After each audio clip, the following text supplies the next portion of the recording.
What's up, everybody? It's your boy, the Italian Stallion, ready for another episode of Rebels with a Cause.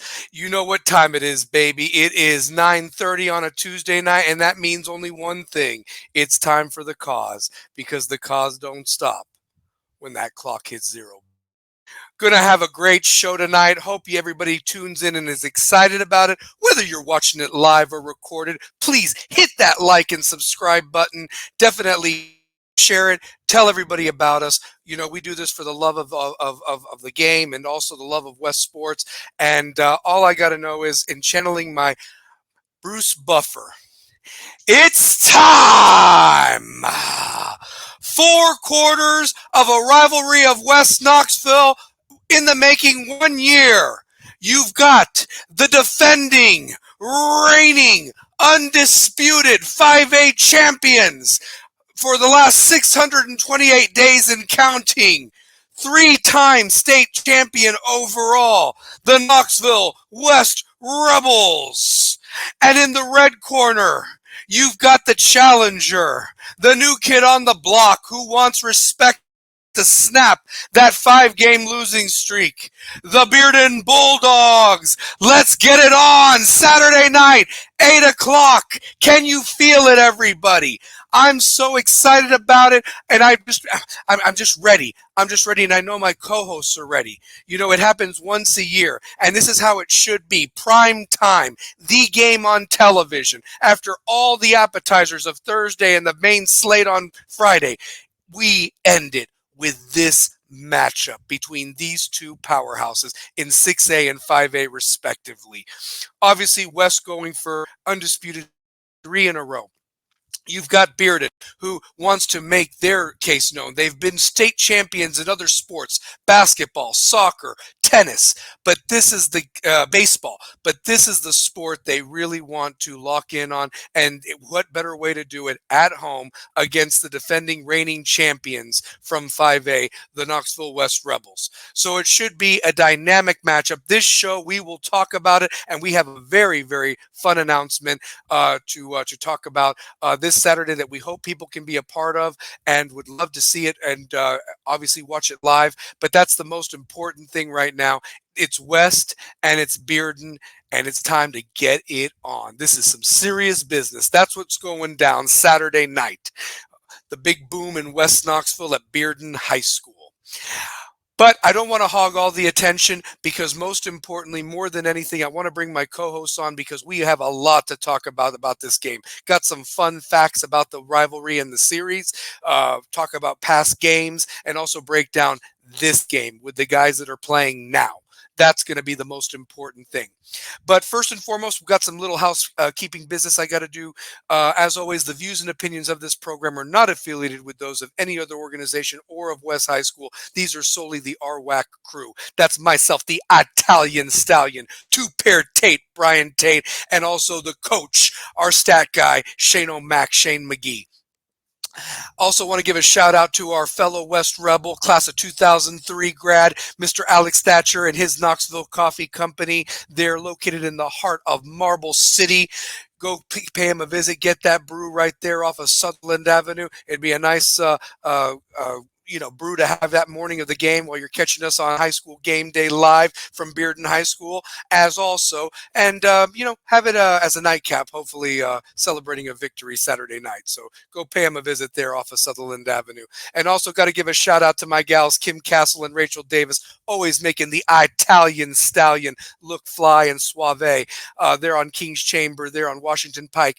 If you go pay them a visit, tell them Rebels with a Cause sent you. They'll get you a little discount there. And very soon they will be getting pedicures and manicures going to go along with the other stuff that they do. The beard trims, the haircuts, the facials, the waxes, and also the massages. So definitely pay those nice ladies over there on the Pike at King's Chamber. They'll definitely show you the royal treatment and treat you like the king you totally deserve to be.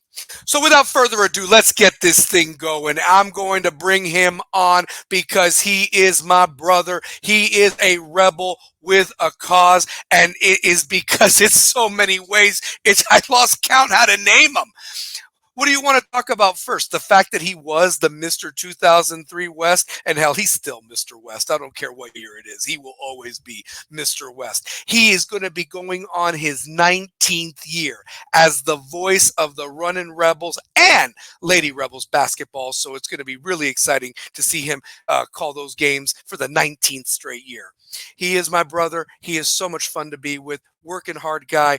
Always fun on the mic. My favorite Florida State Seminole. The one, the only, two-pair Tate, Brian Tate. Show him some love, everybody. Well, it's Bearden Week. It's Woohoo! like West Knoxville. West Knoxville is showing a lot of just excitement. Like, no matter where you go, this is the most talked about game in the city. Like, nowhere in Knoxville, it's going to be one of the most packed places to be Saturday night. Like, you're going to have to get there at 6 if the game starts at 8. Yes. You're gonna have to get there at 6:15 if the game starts at 8. Well, and not to mention, if we can just, there's no sugarcoating this part of it, okay?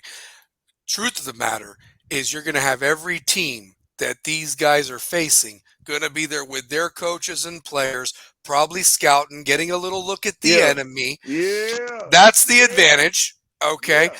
You got it on TV as well. Prime time, 8 o'clock, as it should be, especially when you got Two-Pair, can you read that? How many days have we been 5A champs for, real quick? Can you read that? 128 days. Absolutely. We're must-see TV because we're the defending, reigning back-to-back champs, and that's how it should be, especially with a rivalry of this magnitude and athletes and players on both sides of it, great coaching staffs, great fan bases, great student sections. This is where it's supposed to be. And the weather could not be more perfect for a clear, beautiful side. It felt like fall outside today, bro. I mean, what'd you think about that, man? It felt great outside. Serious. Like, it might be hoodie and short weather for that game. It might be.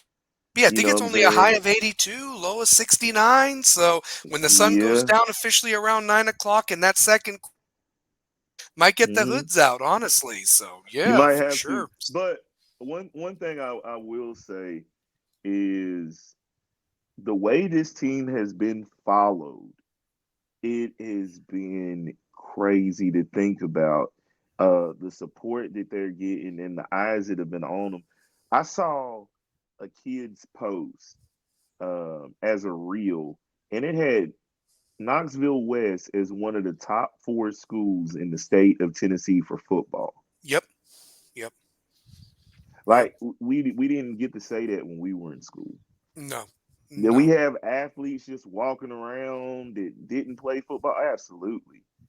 There were some guys at West that didn't play, but when you look at that school and the way it is now, you'd be a dummy not to want to play for West High.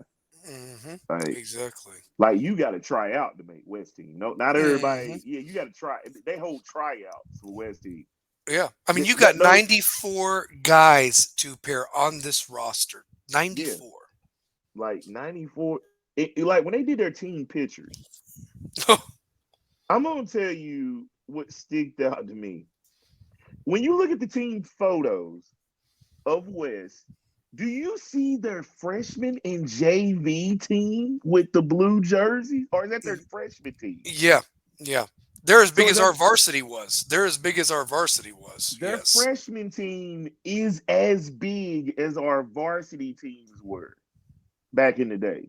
Like, that is a lot of freshmen. Do they have it dispersed where it's freshman and JV? No, the JV's already into the varsity. So the whoever's wearing the red is probably some JV in there, but those blues are mainly the freshmen, from what I understand.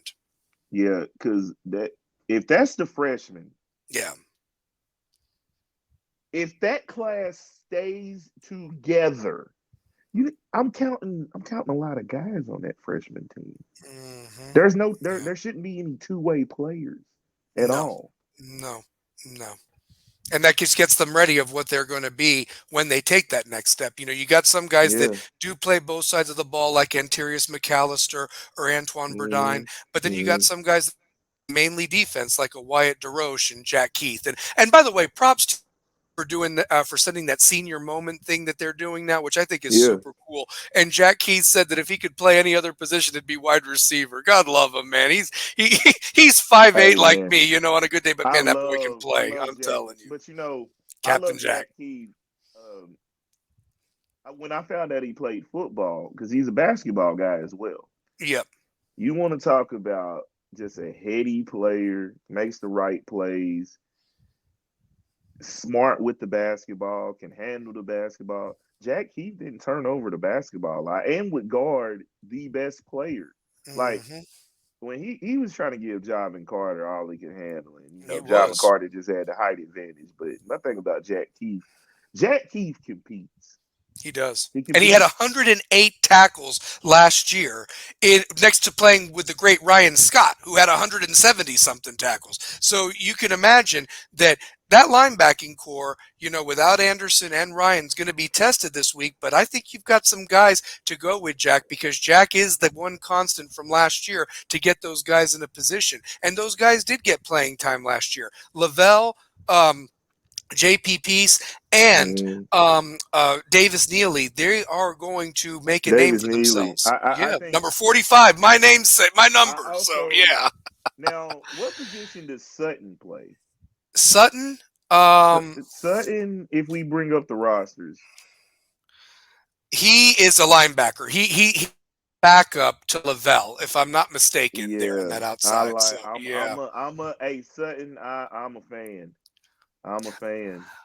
Larry Frank supporting it. Stallion two pair. What's good, fellas? Tuned in to support the Rebels all the way from the Bayou. Thank you, Larry Frank. And we got our first game on Saturday. And listen, if you've got nothing going on Saturday night at 8 p.m., which would be 7 p.m. your time, if you go to rivalrythursday.com, our game will be the featured game on that website. It's local here on ABC at 8 o'clock, but that'd be 7 o'clock your time if you want to catch the Rebels in action and just see if we live up to the hype or not that we've made and so forth. So, that's That's so what's up. definitely catch Shout that out up. to That's what's up. Utah. Shout out to Larry Frank, man. Yep. Shout out to you, Talk, man. They were Larry bringing it. Frank. So. Larry Frank always has the best one-liners on Rebels with a Oh, Cause.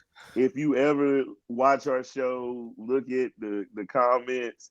Some of the stuff Larry Frank Jr. says, man, is some like good stuff, man.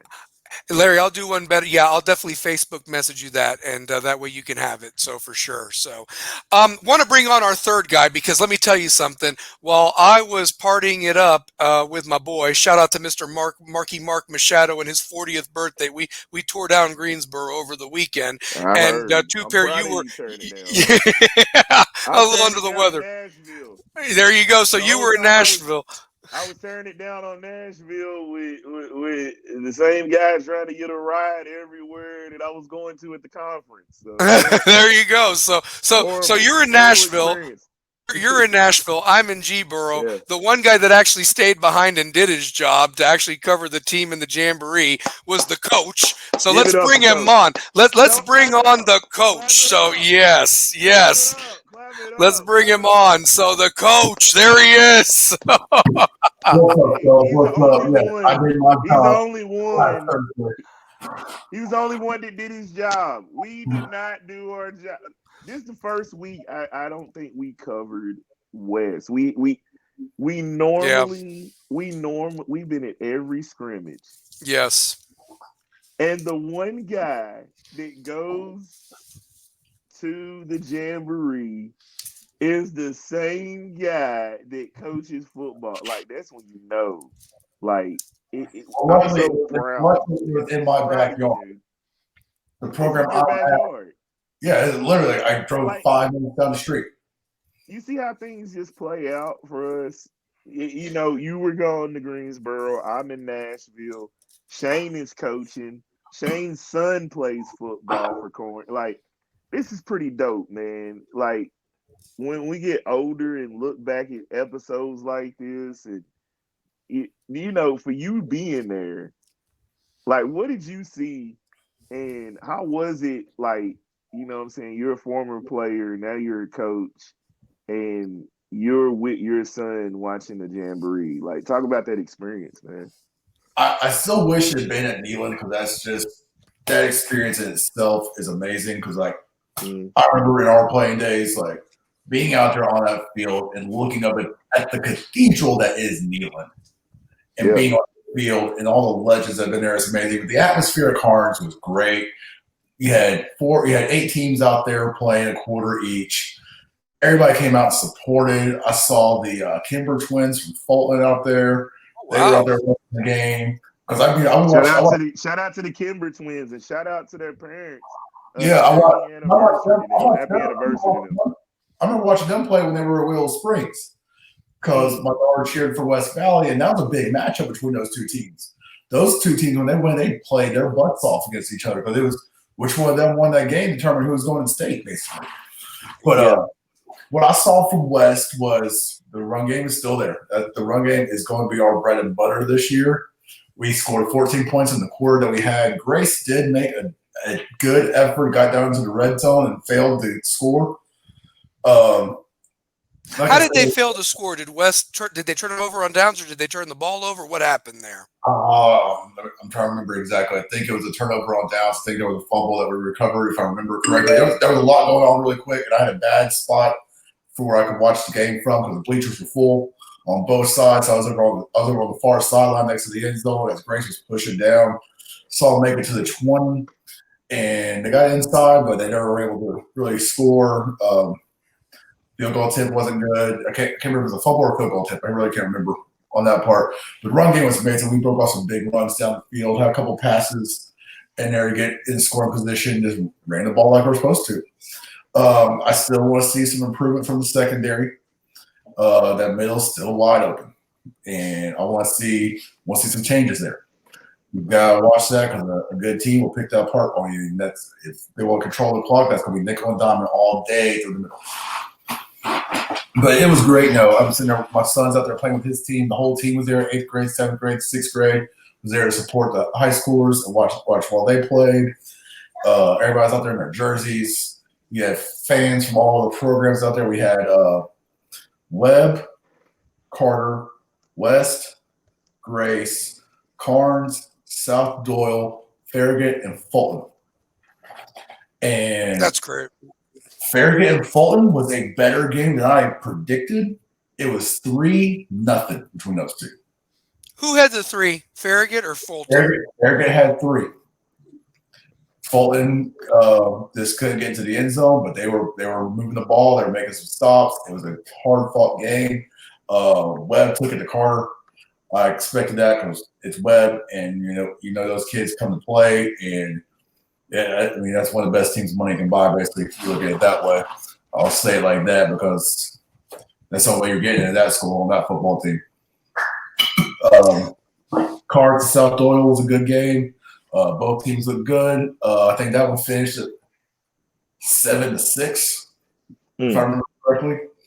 So that was a good one. I'm looking at that right now, 7-6. Yep. Yes, sir.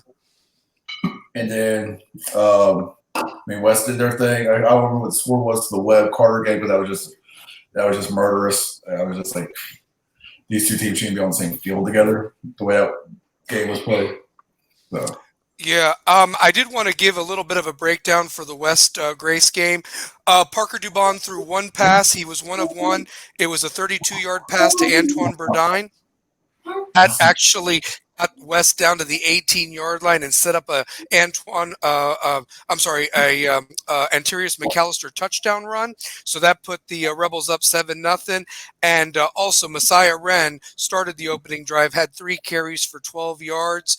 And then Tavion Ray also had a big 42-yard run as well as a 5-yard run. And I believe that the other touchdown was a pass from Harrison to one of the receivers for West, and that was your scoring 14-0. It was in the back left corner of the end zone. Back left corner, so okay, yep. Gotcha. All I saw was I couldn't see the catch because we had players and fans in the way. All I saw was ref's hands go up, and I see the player run all the way up to the track. And I was like, he was home.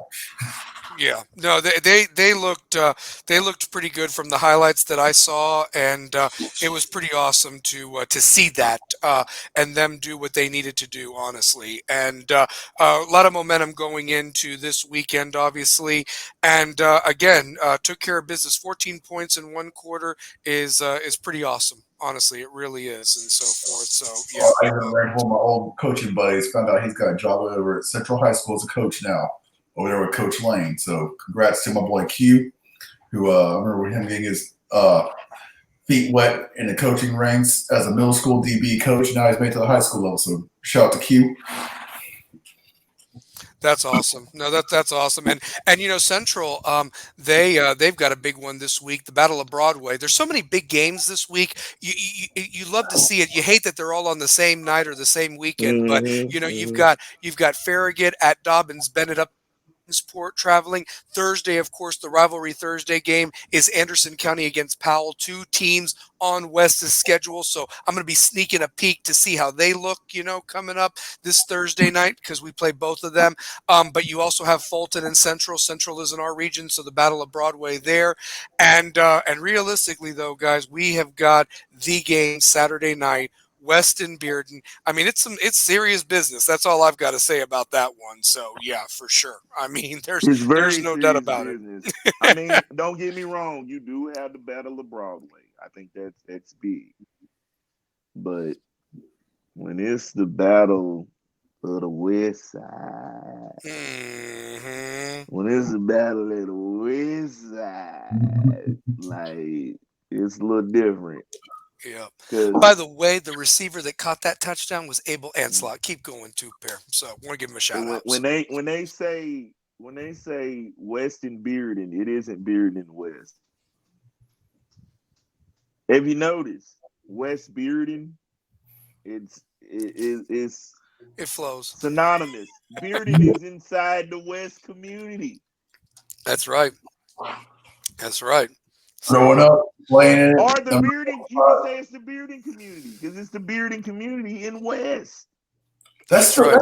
That still makes 0 sense to me. Makes 0 sense. Because Bearden was already there. Yeah. The high school was right down the street. Yep. Before West was built.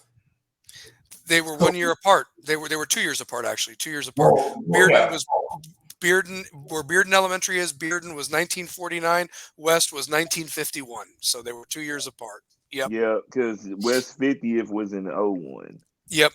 When Bearden stomped on our emblem. So, yep, they stomped on our emblem. Yep. So. And then the next year we burned the 14-0 into the end zone. That's right. We sure did. We were the ones to beat the streak. So, yeah, we were the ones to finally legitimately beat them. And by the way, I actually got into an argument with a Bearden player a couple of years ago about, I remember distinctively the Bearden player or the West fans jumping over Bearden's fence when we won that game. He's like, there was ever a fence at Bearden. I was like, dude, I remember watching the student section jump over the fence and storming that field when we won. There was so much bad blood of how they stomped on the 50th emblem and everything, of how they beat us that game. By the way, I will talk about key games in the series. What you were looking at, too, Pair, right there, is all these goodies I have from this rivalry, from who's won more to who's scored more points, all that stuff. I've got a gem of stuff that you guys can chew on to get you ready for Saturday. So let's bring it. Let's get to it. Okay. Speaking of that game, I believe the final score was 30-11. Bearden beat West on that 50th anniversary of West. Chris Ernst had a monster game, and basically after the game there was some shenanigans, and they stomped on our emblem. Their students stormed the field and everything like that, and it left a bad taste in our mouth that we had to stew on for a whole year. And so there was even talk that should we win, and we knew we were going to win, we just didn't know how much we were going to win by. We were clearly the better team the following year, but there was that not only were we going to storm the field, we wanted to tear down one of their goalposts just to get back at them. and so forth. It didn't happen, but there was talk about that. But we just jumped on their emblem back. We started. I'm thinking my senior year. My bad. But we started. I can't remember what my senior year score was. No. There's something major about yours that I've got down. Okay. Okay. So, as we know, I've hyped this up that this game is going to be at 8:00 on Channel 6, WATE. And it is Rivalry Thursday, but on a Saturday, the LMU game of the week, or what have you. Game of the year. What's this? Game of the year. Yeah, it's one sponsorship. Yeah. And so anyway, 8:00 p.m., you're going to see so much of how they have elevated that. But once upon a time, it was the game you're talking about, Shane, that was your senior year, was played on August 30th, 2002 at West. West won that game 9-0 over Bearden. But here's the best part about it. It was the first high school televised game in the area by Mark Packer. And I find it full circle that look how we've evolved, that we were the first one. And it was just there. He had a couple of cameras. I mean, it was very bare minimum. And now you have all these graphics and stuff. But yeah, talk about it, Shane, honestly. My mom had that game recorded. Mm-hmm. And I remember just coming back home. I was like, where's the tape? Like I immediately got home. I was like, I want to see the tape. And shout out to my senior class that year. We beat both Bearden and Alcoa. You did? Yeah, you started out 2-0. That was right before Alcoa went off on their major run as a program. And we took it to Alcoa that year too. No, you did on the road at Alcoa. I mean, that team of yours started 2-0.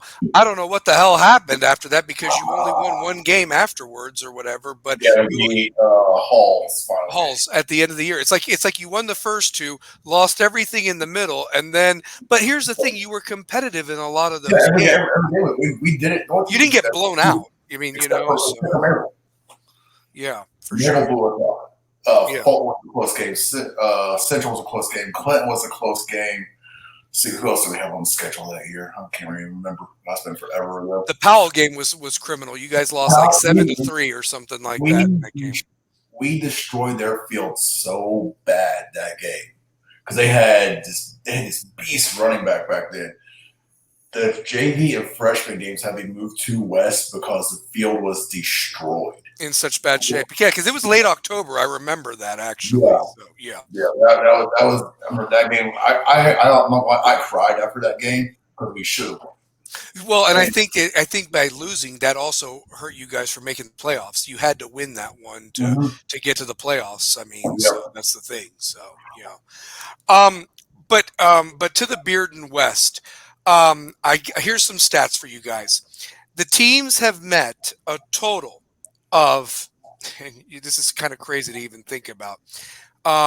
The first game was played back in 1951, but there was a lull of 10 years that it wasn't played.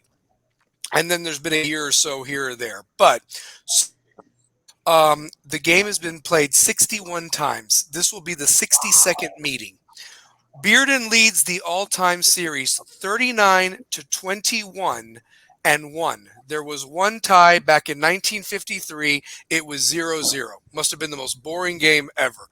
If anybody's still alive from that game, God love you guys, honestly. Yes. I actually know somebody who would have been alive during that time frame. He's a West graduate, dated his granddaughter, friends with his other granddaughter. He was the inaugural class of West in 1951. He's now 84 years old. So happy birthday, Jim. Saw your birthday was the other day. You still don't look a day over 60, but happy birthday. Well, just in case anybody sees this. So we do have somebody that knew of the 0-0 tie in 1953. Okay. Yep. Now, so now this will be the 62nd meeting. Bearden leads the series 39-21 and 1 tie. However, since the vaunted Chris Ernst game in 2000, West, though, is in favor of this series 14-8, winning the last 5 in a row, going for 6 on Saturday. The largest victory for West in the entire series history was by the 2014 OG state champs, who won 54-19 at Bearden. It was Bearden's homecoming, and that is the highest West margin in the series, which by my count was 35 points.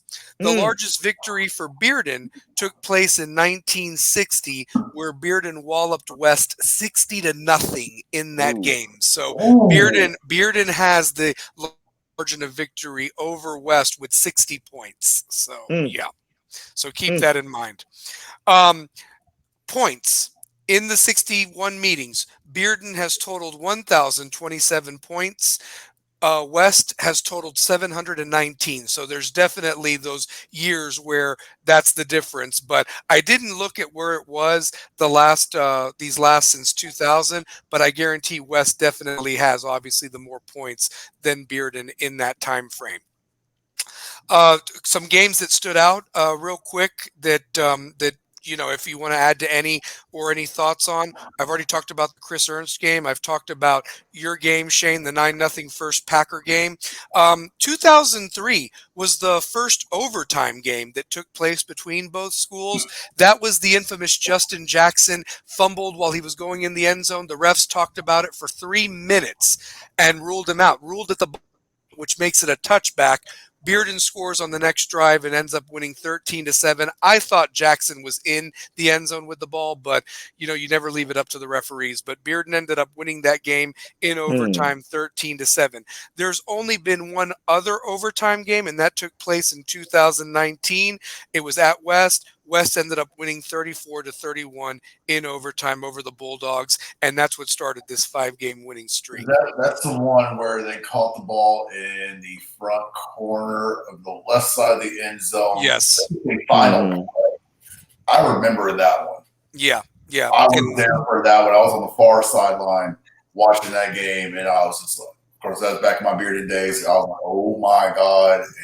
That was, as a Bearden guy for being for that program, that was devastating. But at the same time, I'm like, that's my school. So well, and that was a very competitive hell of a game too. 34-31. I mean, it was like, and then the fact that it went into overtime, that was a big deal right there, honestly. I mean, so literally speaking, there's been 2 overtime games. It's been 1-1. A couple of other games that show out is the fact that on August 25th, 2006, Bill Wilson came back to coaching. And not only did he come back to coaching, but he went back to the field where he that was named after him, still is named after him, and led Bearden to a 31-29 victory over Coach Cummings, his pupil. That was a crazy game. That was a crazy game in 06. Yeah, that was a crazy game in 06. I remember being there, and it felt like all the ghosts of Bill Wilson's teams helped him win that game. Oh, absolutely it did. Absolutely it did. I would have loved to see what Coach Wilson could have done there had we not lost him that off season. Because I remember being home on leave, not leave, but I was home for the holidays when got the word that he passed. And like that broke my heart. Oh, it was devastating. No, it was devastating. I was actually talking with Terry earlier today. I was over at his house doing some work today. And we were talking. He's like, man, you missed out on a great era at West when Coach Wilson was in charge, because he got to experience it his freshman year. Mm-hmm. My freshman year, or my BT's freshman year, when Coach Rogers took over, and it's just the program was so different. Like, it was great having Coach Wilson still there and being involved with us, but I would have loved to have played under Coach Wilson. Oh, me too. No, definitely. And to talk about that, Shane, you actually did a great prelude into the next game I wanted to mention, was the Bill Wilson Memorial game that was played on August 31st, 2007 at Bearden. It was a hell of a game. Bearden ended up holding on to win 17-14. Jake Ryan threw an interception while he was leading West down the field. That Bearden ran out the clock and ended up winning 17-14. And realistically, Bearden winning that 2006 game, they went on their winning streak. They won in 06, they won in 07, they won in 08, and they won in 09. And basically, it was almost a shoo-in that they should have won in 2010 on October 22nd. That was the infamous Devrin Young game where West just put it all together and really became the program that they are today based on that 2010 team, because they went Mhm. into Bearden as underdogs and absolutely walloped Bearden 34 to It's 13. it was always so weird for me on that one. That game was so late in the season because I was always Yeah. Yes. the first or second game of the year. Yeah. And Yeah. No. It was a late game. It was a very late the game. first game of the year. Yeah. And I here's the thing. remember- That's the I second to remember last getting week. off work. I remember getting off work going to that game, and I saw so many people leaving. Yeah. Like Yeah. it was so many people leaving, and that's the game that put West back on the map. It did. It did. No, because West used that game to go all the way to Columbia Central and lose to Shaq Mason, who played for Georgia Tech and the New England Patriots. And if it wasn't for Shaq Mason, West would have gotten their first state title in 2010, because there is no doubt in my mind, if West finds a way to beat Columbia, they would have killed the team that they played next week, who Columbia did. That Columbia West game was the state championship as far as I'm concerned. It was just played in the semifinals on the coldest night ever in Columbia the day after Thanksgiving that year. But that West game is what propelled West to not only end Bearden's 4-game winning streak, but West went on to win in 2011, 2012, 2013, and of course the 2014 game I mentioned, and that was a 5 in a row for West. So this series, or this game, has been a battle of streaks. So if West wins, they will continue being 6 in a row. If Bearden wins, they snap the streak, and then the pressure falls on Bearden to hold serve, in subsequent years coming up. But that's the stuff. So yeah. Hey, I was hoping he was watching. I wanted to showcase it because he said it. Fun game, really put West on the map. Mr. Merritt, how are you, sir? So yes, his name is anonymous. So he's not even. You're not even seeing that comment. He's not even on this show right now. But he is always there. Being talk football with him at the Catholic scrimmage was good. Yeah. Yeah, no, he's my homeboy. I love that He's guy. A savant. He is a savant. So he is. Shout out to my guy. Yeah, shout out to Mr. Merritt. So, but yeah, that's some of the stuff that I had down here. Oh, and then of course the big one that West can actually say towards Bearden right now, at least in football, 3 state titles. Bearden still looking for that first one in football. Got him in other sports. They got him in other sports, but they've never won in football. Nope. That's shocking to me. Yeah. I mean, they've had some good players, but they've never really – the furthest they've ever gone, and Shane, correct me if I'm wrong, I believe they got to the semifinals one year and lost, if I'm not mistaken.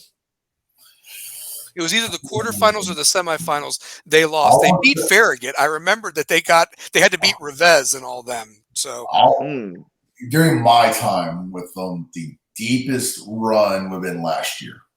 Last year, okay. Yeah. I swear they got to the semifinals in like 2009. What about those Devon Young teams? That's what I'm saying. I think the 2009 Devon Young team got to the semifinals, but they lost to like Oakland or Riverdale. They lost to somebody. I was still living in South Carolina. I hadn't moved back to Tennessee yet. Yeah. I was down in South Carolina, still following West and all that stuff. So I didn't even start getting to the Bearden program. Let's see. What year would that have been? This is my 10th year coaching. So 2014 when we won state. So that's when I got into coaching. But I still remember being at the parade for West winning over in Rocky Hill, sitting out there on the North Shore. I'm actually going to look up Bearden. You guys talk amongst yourselves of some things that you remember from those games I mentioned. Chat box, keep hopping. I'm just curious of how far they've ever gotten. I'm looking it up right now. Yeah, because that's like one of the questions I was wondering is like, I just remember when Devon was at Bearden, it was must-see TV. Yeah. Like, he was must-see TV. If you talk about anybody that's ever played in this rivalry, he was the guy you wanted to watch to play. Like, Devon Young was, like, legit. And legit in college as well. Yeah. I wish he put a little bit more size in college. I think he would have better careers than just at the returner. But yeah. All right, I've got it for you guys. I was right. I didn't know the year, but it was the semifinals. They eventually lost to the state champion. So here it is. This was the team that I just mentioned. West lost, Jake Ryan throwing the interception. And you talk about what would they have done with Coach Wilson. Well, Coach Taylor had taken over for Wilson when Coach Wilson tragically passed away in that offseason. That Bearden team went 12-2 the entire year. Their only loss was to Farragut in the regular season, 38 or 35-20. They avenged that game against Nick Rivez and Shane Rivez at Farragut in the third round quarterfinal. They won 28-14, only to lose the following week at Smyrna in the semifinals, 17-14. Smyrna went on to win the state championship the following week in Murfreesboro. So, and Smyrna was actually is one of the two-time state West and Central. So Smyrna won in 06 and won in 07. So those were two special teams there for Smyrna to go back to back. But that is the deepest and probably best Bearden team of all time, 12-2, and that would have been Devin Young's freshman year, by the way. Just to let you know. So, that would have been his freshman year. His freshman year, and I don't know if he was really showcased on that team, but that Bearden team did go 12-2, and again, like I said, lost in the semifinals. So that's their deepest run. So. Yeah. Mm-hmm. Yeah, I just, players in this series, like the Jake Ryans in this series, you know what I'm saying? The Abdul Hendersons, the Larry Willifords. Yep. Sean Sanders. The Sean Sanders, the Tommy Wintons, it's been some guys in this series that have made play. Judd Chandler. Like there's been guys that have made plays in this series that you remember. I'm going to say Terry broke the sack record. Would have been my junior year. Yeah, Terry sacked Michael Webb a lot in that game. By the way, Michael Webb on his back for Bearden. So, 4.5 sacks in the game, which at the time should have been the record, but we weren't keeping stats the way we were supposed to. But pretty sure Terry had the record at that time. Mr. Merritt's actually, does Devin Young have any other eligibility left? He would have been a great Rebel. Yeah, he would have been a great Rebel. Hey, I'll tell you this, a name that stands out to me, because if you talk about just utter dominance by West in a game against Bearden, it was the DeBrian Venardo game where West ended up winning, I believe, either 32 or 34-0. I can look it up real quick. My gosh, DeBrian Venardo announced himself to 32-0. West won, and it was at West. It was the beginning of the year, and DeBrian Venardo, Nate Martin, shout out to Nate, and Hootie Henderson were like this, like they began the veer. They really were like the veer, honestly. Those three guys. Wasn't Skylar Castle been in the backfield as well? Skylar was a 2003 guy. Skylar was 2004. Was he 2004? Yeah, he's not. He's younger than us. Yeah, but I thought Skylar would have been. He was Nate's class. Was he really? Yeah. Okay, I thought he was a year ahead of Nate. I thought he was a year ahead of Nate. So, okay. He was behind Nate. Gotcha. Skylar Cassell was a beast. Yeah. He was small, but that dude. I thought I had muscles. That dude made me look like I'm a toothpick. Man, Skylar was nice, man. Yeah, Skylar was nice. I won't say Eric Robertson was that class. Eric Robinson, Judd Chandler probably was the stud of their class though. Yeah, no, Judd had. You talk about Judd had a lot of sacks on defense. Judd Chandler. Yeah, Judd and Luke were so different from each other. Judd was so quiet when he's on that field. Like you just have to kind of sit back and watch. Like I was just watching. And then guys that had great games against Bearden, like you know what I'm saying. Sadat Fowles, Jeff Pagas. You know what I'm saying? Like those guys had great games against Bearden. I've got one for you guys, by the way. Has anybody ever seen the West Travel trailer? By the way, like honestly, the West Travel trailer. If you look on the back of it, there's a West running back running the ball, and some Bearden player, God love him, gets absolutely poster sized. Does anybody know that guy's name? I mean, he is on the back of the trailer. Yes. Yes. Who is I know his name. I love that kid. That's all Who I'm is gonna say. who is it? I just need to know. We need I to mean, hear it, I'm man. not gonna put his last name out there. His name is Sam. his name is Sam. Okay, so we'll just leave him as Sam. Well, damn, Sam. Damn, Damn, Sam. No, and the look on his face, poor baby.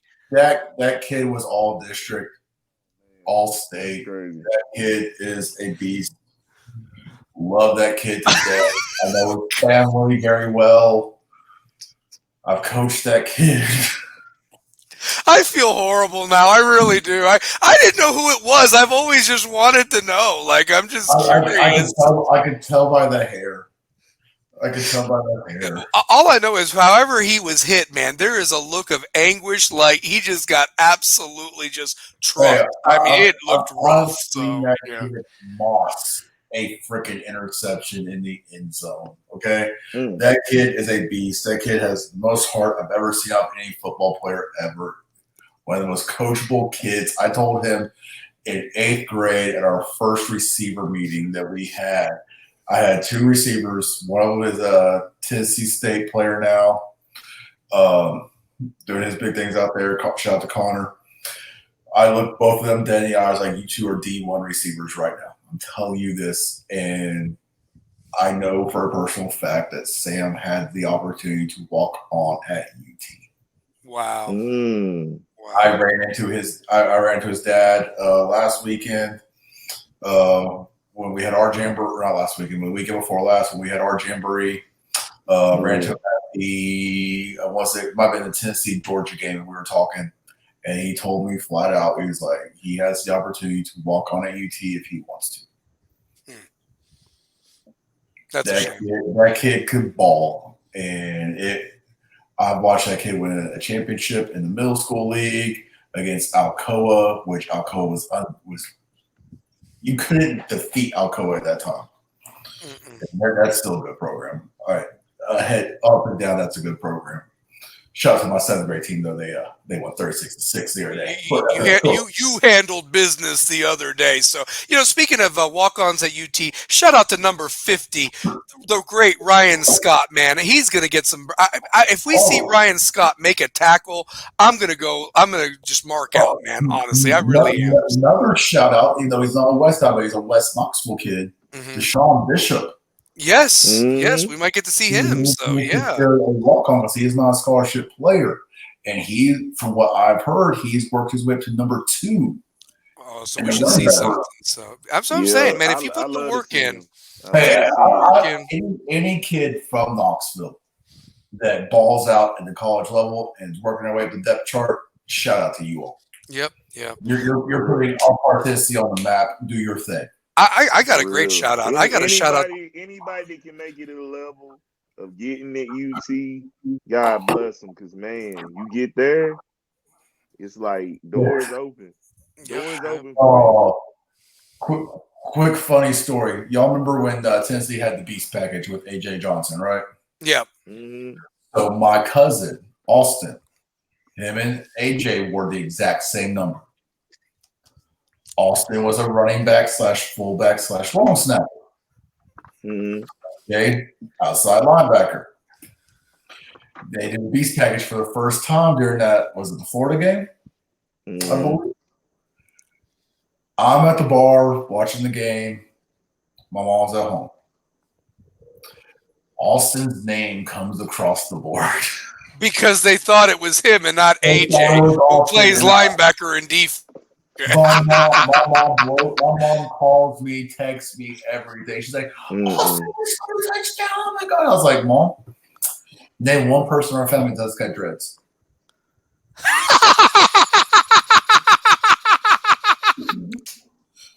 Mom. Austin was as white as they come. And that's right. I mean, he won a state championship at Farragut back in his day, and then got on at UT as a long snapper. He was a backup long snapper, scout team fullback, good friends with Justin Worley back then. But then, well, I was first a sophomore. I was like, I kind of already knew they hinted at the Beast package. I knew it was going to be AJ running it, and I was like, that's not Austin. That is not funny. him. No, that's good. But That's man, funny as hell. I was like, Mom, I was like, I know our lineage, but ain't none of us got dreads. That's Ain't funny none of us as got that hell. long. Oh my god, I do want to That's say funny. during this story, by the way, somebody did anonymously message me out of respect for you, Shane, and so forth like that, and didn't want to put it on the chat box. He messaged me and said, as a matter of fact, you should have put that as your background going into this game about the back of the trailer. But I'm not. No, I'm not going to do it. But I had to laugh. But I was always. But the trailer just drives around and it's like there it is right there. Like I mean, that's some fighting words. That's not that old, and he was a 4-year starter there. Oh, so it's not that old. It happened like not too long ago. Within the last 4 years. Oh. Wow. Oh man, I didn't even know that. So shoot. Wow. Okay. Yeah, they redid that because I know those jerseys. I know which ones they've worn. And I know which white ones those are.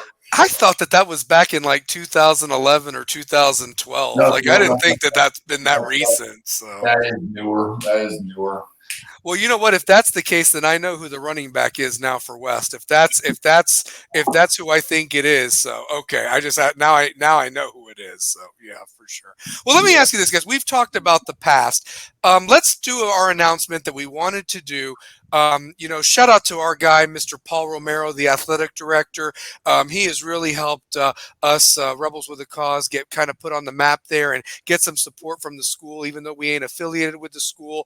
But more important, I am proud to announce that this Saturday, high school game day, live from Bearden High School at 10 a.m., featuring us, the Rebels with a Cause crew, myself, the Italian Stallion, Two-Pair Tate, the coach. For 1 hour, we will be live from Bearden High School this Saturday on this channel. Definitely check it out. We're going to be promoting it all week long, and we are going to break this thing down like when West has the ball, when Bearden has the ball, all the intangibles, and we're going to finish up the show with predictions, and it's going to be great. It's going to be an hour fun. It's been a dream of mine since I was playing.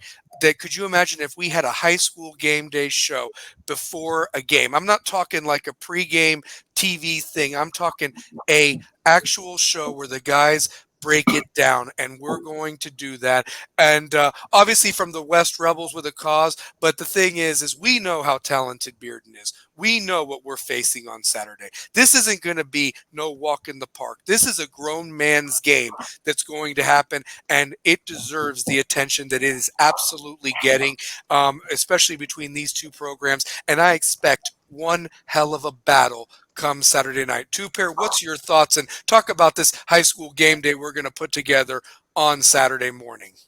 Well, first off, never would I have thought in a million years that there's going to be a high school game day for two teams in West Knoxville. I know. Never. I know. Never would have thought that. Like, in your wildest dreams, did you ever think that you'd be doing a West High School game day from the visiting school? No. I mean, we've arrived. I mean, before we just showed up and have done these post-scrimmage things, post-spring at Gibbs, we got permission from, shout out to Mr. Shinliver over there at Bearden, the athletic director, for letting us happen. Yeah, thank you, Morgan. Yes. And so we're going to be there live, putting on a show with the Bearden Stadium in the back. It's going to be amazing. It is going to be absolutely fantastic, honestly, and I cannot wait. So it's going to be great. Yeah, and I can't believe it. Yeah, I mean, and definitely, it just works out perfect that the game's on Saturday and we can do it. We don't have work or anything like to hinder us beforehand. It can be a legitimate game day. Everybody ready while we wait. Because we end at 11 and the game starts at 8. Warm-ups are going to be around 6-ish. Like Two-Pair said, get there at 6 because it's going to be standing room only. I mean, truth be told, this is going to be standing room only, I really believe, even with the game being on TV and whatever else it's going to be on. So, yeah. No, what? I've played the West Side. I've lived the Bearden side. I don't see the Bearden student section being very loud. Ooh. And Those are they've fighting changed. words. Ooh. I've been in the press box for a very long time. And I've called my daughter out on this because no, she's a senior, so she's going to be. Those are her people. Yeah, those are their people. Yeah, so I know the breakdown. I know how they do it. The only time I see that team, I see those kids somewhat get excited is Farragut. Farragut. Yeah. Cool. You all don't realize that there is the same distance between you all and Farragut as there is between you and West. Mm-hmm. And when you say West Knoxville, it is West and Bearden. Farragut wants to be their own little community out there. We'll let them have their little part of town. Cool, y'all got the money, $500 for kids to play youth football, all that good stuff, whatever. When you say West Knoxville, I go to a West game, that student section is loud. That student section is here the whole time. They don't care if the stadium's split in half and you've got home on one side, visitors on the other. They don't care. They were yelling the whole time. I know how the student section was when we played. I know how it's been when I've been there for games over the past decade. Y'all loud. West is loud. They have a theme. The student section has a theme for every game. They've done whiteouts. They've done pink outs. I mean, hula night. I mean, yes. Every school does. I don't know what Bearden's is for this one. I can literally yell for my daughter to come down here. Hey, what's the theme this weekend? What do I gotta go buy for you? Because that's your school. Those are your people. I still know kids on the team. Shout out to them. I wish y'all the best. Have a good game. But man, my boy West is best. That's what it is. That's it. Well, and check this out. No, listen. I'm showing these rings for a reason. You want to show out and get loud? This is what you're facing. Okay, this is the standard right now. Okay, honestly, and I'm not trying to start nothing. It's just like get loud. I mean, we're better than Farragut. Are you kidding me? Come on now. So shout out to Coach Jones for what he did. He put Bearden on the opposite side next to the JSAC, which is named after Jim Melcher, who was a longtime coach at Bearden. He's got his own athletic facility over there. They put him on that side. So you come out the dog walk, you pat the Bulldog and honor Coach Wilson, RIP Coach Wilson, then you run over there. Student section, your student section is right there behind the visitor team, and they can still call their plays. Y'all are slacking. Because that's a big stadium right there.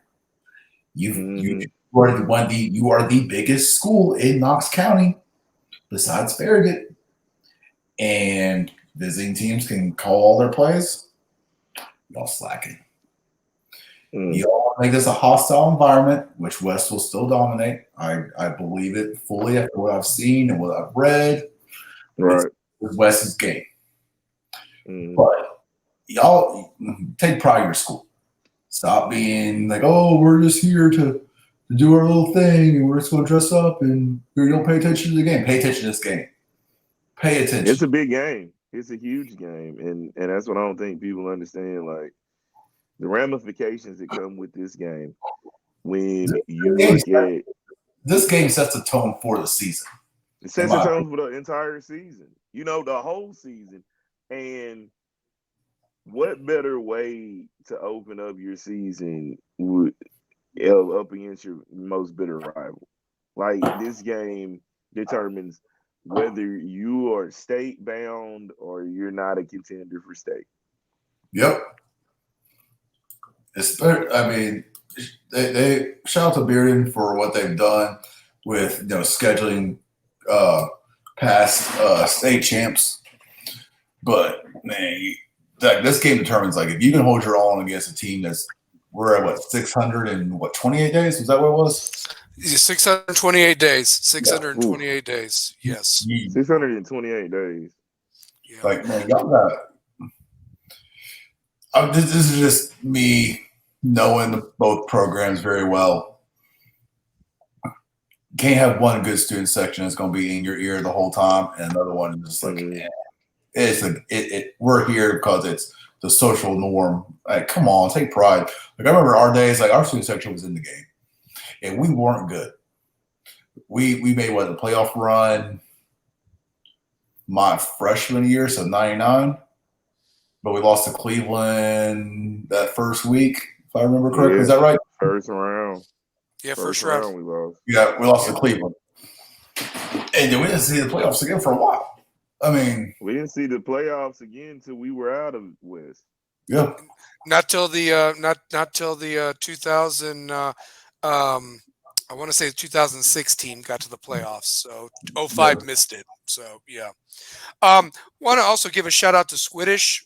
Thanks for being part of the show and putting a comment in the box. I've been to all the West scrimmages. Their O-line is super impressive, big and physical. Can't wait to watch them boys Saturday. That's going to be a huge key, and I'm glad you brought that up because, truth be told, if West can run the ball the way that they can and control the clock, I think that puts Bearden's offense kind of on their heels to maybe throw it a lot more. And we have mentioned that West's passing defense has been a little suspect, but at the same it's time, been a little suspect. It has. Suspect. Like what we saw at Catholic was you saw a secondary get exposed. Mm-hmm. You saw a secondary get exposed. Didn't have problems in the secondary in Jeff County. They cleaned it up at Jeff County. They struggled in the secondary in fall camp in spring camp against Gibbs. From what we saw, the Catholic scrimmage was a big indicator for me that they'll get it cleaned up. Because now it's like you've seen some of that stuff being ran at you. And you've got game film. And I really hope that, they look at that game film from last year to see some things that could be different. But I really think they do have a legit shot at being a state contender, all depending on this game. Mm-hmm. They have to go into and they have to go into the hostile environment. Like everyone in the city is going to be at this game. Yeah, I've been there for multiple games, and when it's been the Saturday night game for a while now. And when I say it's standing room only, I've seen. I remember one year at West, I saw Cade Mays there. Yeah. Before he's already committed to UT, but he was there. Man, that was a big dude. Holy sh! He was a big dude. But I mean, when you have D1 commits coming to this game, like this is the go-to game. Ain't nobody else playing on Saturday night prime time. Like you show up. Well, and that's why I'm saying, like, you're going to have rival teams from both schools be there. You're going to see Matt Lowe and Powell there. You're going to see Farragut's people there because they play both. I mean, hell, Farragut plays West in 3 weeks. This game is televised. We already know people will be recording. If you ain't making it to the game, you're recording that game. You're going to do what I was doing earlier, which is watching film, looking what these are. Like, I've got 3 different packages. I've got 3 different offensive play styles that the team I'm going against this Saturday likes to run. They do a beast package, they do a trips, and they do the same thing that I do offensively. And like I'm already game prepping. My game's not until Saturday. Well, and can I tell you this? You've got West or Alcoa. Alcoa is going to be there because they got Bearden next week, and then they play West in about 5 or 6 weeks away. If that's correct, that game will be at Bearden because that game. Yeah, so Bearden goes this year with 2 home games. Last year they played 3 road games or 3 road games. Played at home last year.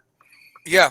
So now it's the schedule flips and so forth, and then of course West will be against Clinton with their home opener next Friday. So short week for both teams. Short week for both teams with the game being played on a Saturday. But honestly, you look at it. If West can control the tempo of this game. With that stable of running backs, with the big offensive line, like they mentioned, that's going to, I think, put some pressure on Bearden. Does Bearden want to throw the ball? And if West can get some pressure on this quarterback for Bearden, this transfer from Mississippi, I really believe that maybe some turnovers can happen. And if West goes up, maybe say 14-0. How does Bearden react? We've seen West be down 14-0, and they came back against Catholic. They handled it. But I'm curious to see if some team does throw a haymaker and puts the other team in a hole. How does that happen? Because last year it really was too close. Like it didn't happen. Like where one team took that haymaker on somebody else. So yeah, it's just going to be interesting to see who holds on to the ball, the turnover factors, things like that are going to dictate how this game is played. And anybody in the chat box can throw in what they think could be factors in this game. I just know also that the West defense, I think, has something to prove because of the fact that, yes, they've lost some key guys, but they've got some guys there that are really ready to make a name for themselves, I think, on both sides of the ball, as well as special teams. What say you guys? I really think they just got to control the time of possession. They have to control the time of possession for them to be successful, because you notice when Parker Dubon gets in a good rhythm of completing one or two passes, then setting up the run, and then when it just goes to that ground attack, then you open some room for some of those big play hitters. Yeah. I think the key of the game is definitely going to be controlling the ball, controlling the clock. I think Bearden's lost a lot of key contributors. I mean, they still got stable running backs back there. I don't know much about this new quarterback. I know two of the receivers they've got. Secondary, I'm not sure who else is back there. I know I got at least one former player playing back there.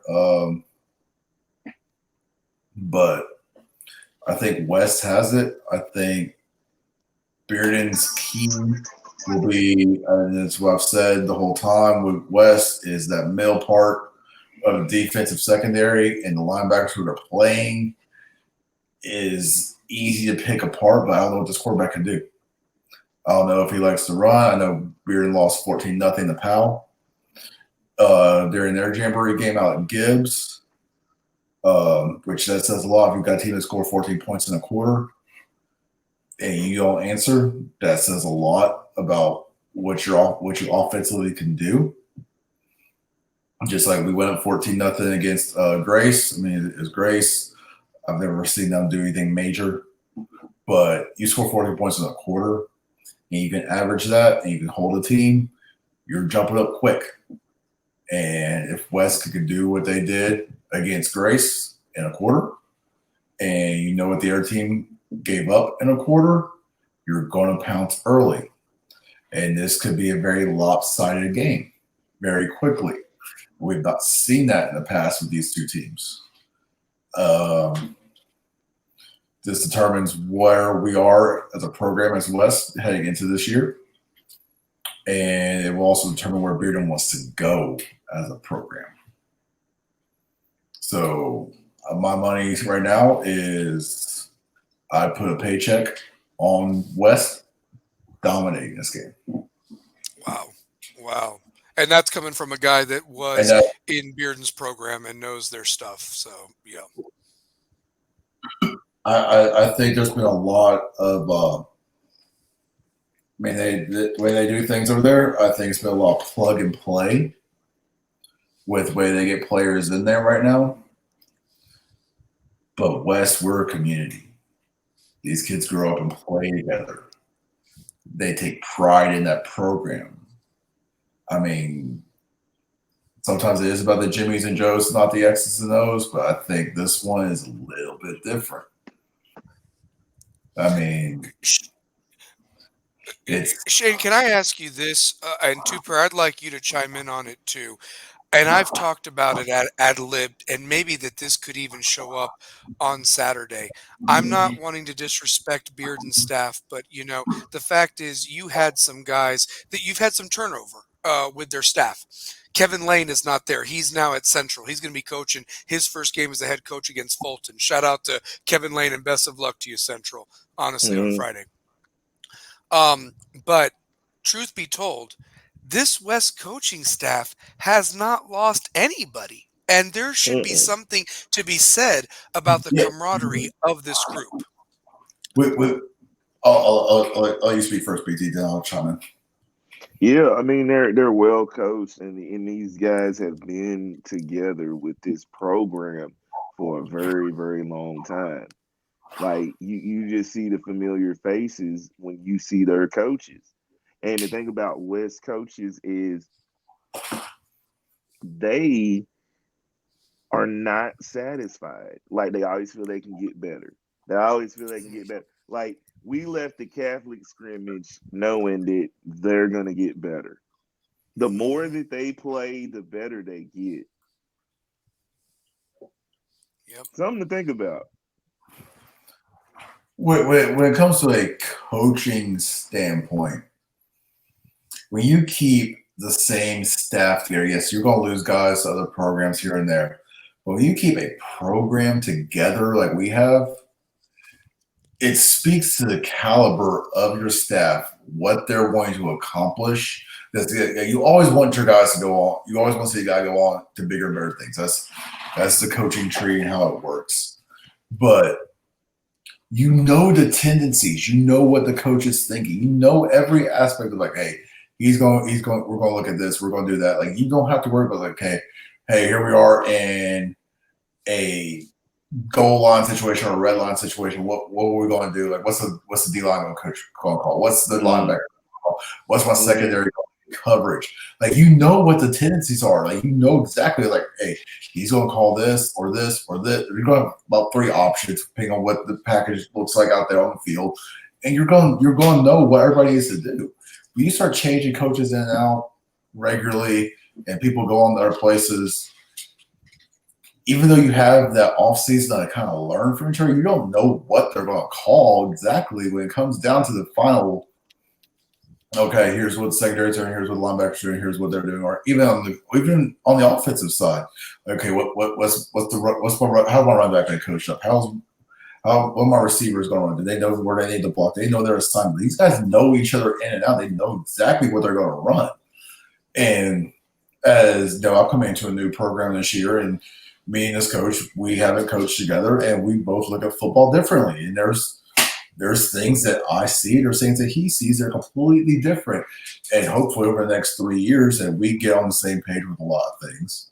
But I know as a coach, like I coached with a bunch of great guys for multiple years. I knew exactly what we were all going to do. And like I knew I was more of an offensive guy than I was a defensive guy, this coaching-wise. Mm-hmm. I knew what my defensive guys were going to call. I knew what they were going to do. I knew how to game prep. I knew what was going to call. I was like, hey, here's what I see, and here's what I would do. And be like, oh, yeah, that's exactly what we're going to run. Like, there's a reason why there's a lot of change over right there. Yeah. There's been a lot of coaches in and out over the last, his 3rd season there, if I'm correct? Yep, because I knew I knew when the last coach was stepping down because my daughter played for that team. I knew what was going on there. That's a whole other story. I'll stay out of that one. But like there was a lot of changeover, especially the last 3 years. I haven't seen a lot of the same coaches there. And I don't know if everybody is a stepping stone, but even when it comes, I said the players have this. I also think the coaching staff has this. I think the coaching staff knows each other well enough to where they will call this game the way it needs to be and exploit everything they see because they know each other's tendencies. Exactly. I think so too. They do know each other's tendencies. It's like you've seen a team enough times to know what they're going to do. Yeah. Like you have trust, confidence, and faith in what they're going to do. Yeah, I mean, on the Bearden's they've got guys that have stayed. They've got guys that have left. They've had guys that came on there and left early. There was a former Tennessee football player that was joined the staff. And I think it's due to personal reasons or a better opportunity, he left. Who was it? Actually, I will say it was Josh Smith. He was going to take a position there.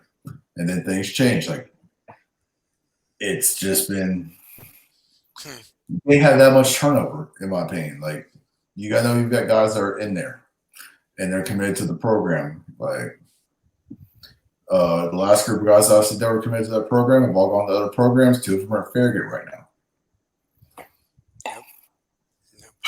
Another thing that we'll talk about more on Saturday, obviously, when we do break it down, when and I'll have players' names and things of that nature based on what we've seen.